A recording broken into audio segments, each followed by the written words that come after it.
Sì, Buongiorno, al telefono con Sante Casini, uno degli organizzatori di Happy Camp, che è questa bellissima iniziativa fatta dal Rotary International 2060, che poi naturalmente Sante ci spiegherà, perché è giunta alla fine di questa settimana intensa e importante. Quindi Sante, facciamo un bilancio di questa settimana che ha visto tantissimi ospiti, ma soprattutto voi rotariani in prima linea per organizzare, per rendere questa settimana particolarmente bella per i vostri ospiti. grazie Leandro per questa stupenda domanda che oggi, ecco, termina questa avventura di una settimana, devo dire, molto intensa, e anche se il tempo non ci ha dato una mano,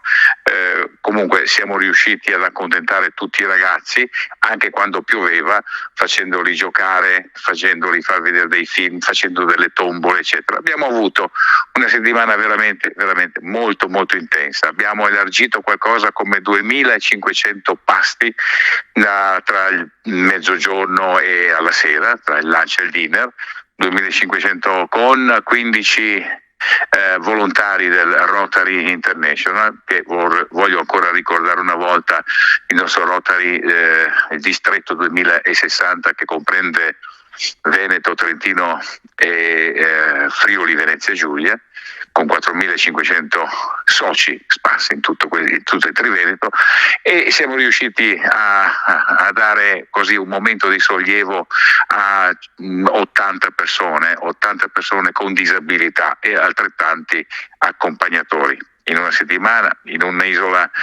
che ancora una volta ringraziamo la famiglia Marcegaglia per la preziosa disponibilità delle villette che ci ha messo a disposizione, appunto all'Hotel Caponord, e tutto lo staff, diciamo, di Albarella, che si è dimostrato veramente particolarmente sensibile durante tutta questa settimana, e ne siamo fieri, orgogliosi e anche,